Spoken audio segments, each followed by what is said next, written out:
Ho ho ho, Merry Christmas! Today I have a special video for you. Today I'm going to be reading you probably the greatest Christmas story ever told. It's not Rudolph, it's not Frosty the Snowman, it's definitely not the Christmas Carol.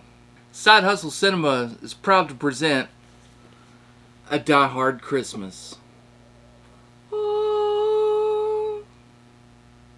So sit by the fire, pour yourself a big glass of eggnog, eat those Christmas cookies, and get ready to hear about John McClane as he battles terrorists on Christmas Eve in one of the greatest stories ever told. Hope you enjoyed the video. 'Twas the night before Christmas, and up in the tower, everyone was partying except for one wallflower. John McClane had missed his wife, and things weren't the same since Holly moved west and changed her last name. He tried to win her back, but still she said no, while unbeknownst to them, there was trouble below. A truck had pulled up, and who should disembark but 14 men whose intentions were dark. They spoke not a word and unloaded big crates. They cut all the phone lines and locked all the gates. Carl swept the ground floor, shooting every guard dead, while visions of bearer bonds danced in his head. John took off his shoes, making fists with his toes. It actually worked. Well, what do you know? When out in the lobby there arose such a clatter, he sprung to the door to see what was the matter. When what to his wondering eyes should appear? Holy crap! There's terrorists here. John hid under the table where no one could see. He watched Hans question Mr. Takagi. I'm going to count to 3. There won't be a 4. Give me the codes to open the vault door. I don't know the codes, so go ahead and shoot. Okay, said Hans, and ruined Takagi's suit. John tried to call the cops by pulling an alarm, but instead called the bad guys who tried to cause him harm. But John killed Tony, who had very small feet, and sent him to the terrorists as a Yuletide treat. He put a Santa hat on the German, and eyes all aglow, wrote, "Now I have a machine gun, ho ho ho." Carl was furious. Tony was his brother. He chased John across the roof, and they shot at each other. John was able to escape through the ventilation shaft. "Come out to the coast," he sighed. "We'll have a few laughs." At Nakatomi Tower, Sergeant Powell appeared. He checked the whole lobby, but saw nothing weird. He was pulling away, but didn't get far before Marco landed on the hood of his car. Powell drove backwards, screaming in fright, "Welcome to the party, pal," as John yelled with delight.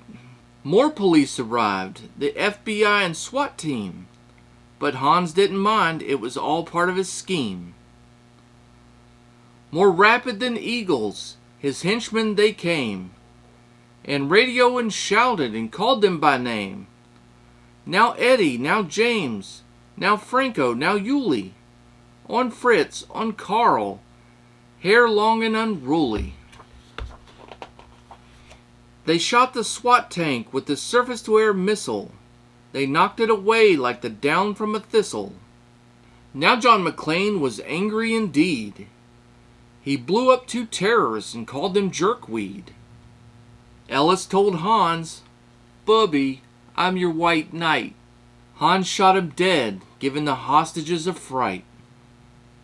Hans went to go check on the explosives fuse and saw that poor John wasn't wearing any shoes.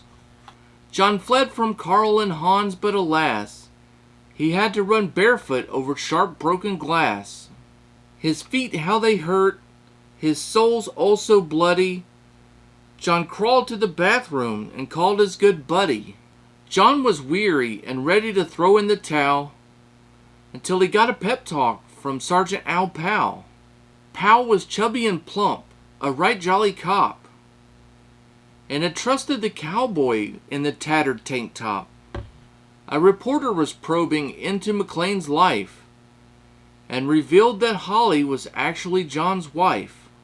Hans quickly flipped over the gold picture frame. "It's a pleasure to meet you, Mrs. McLean." His clothes all tarnished with ashes and soot, John staggered to the roof, bloody and barefoot. The explosives were wired to the rooftop with care, in hopes that the hostages soon would be there.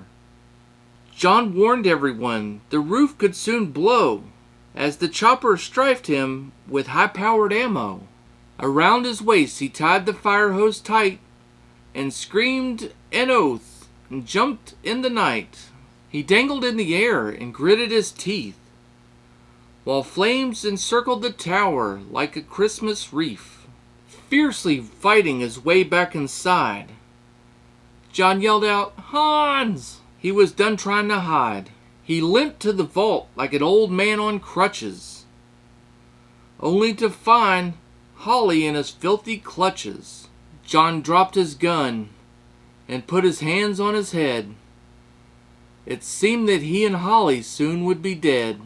But with a secret gun strapped to his back, he shot Hans in a secret surprise attack. Hans fell out the window, still holding Holly's arm, and slowly, deliberately raised his firearm. The tenacious villain held on by his nails, till John unhooked Holly's watch and said, "Happy trails." Bearer bonds fluttered like fresh fallen snow as Holly embraced her blood-splattered bow. So Merry Christmas to all. Be kind to one another. And most of all, yippee-ki-yay, motherfucker. And from your old pal Side Hustle Cinema, I hope everyone has a great Christmas. Hope everyone is doing well, is healthy, has got good food, good movies to watch, around your family, around someone you love. And until next time, have fun, stay safe, keep watching those movies, and Merry Christmas, everyone.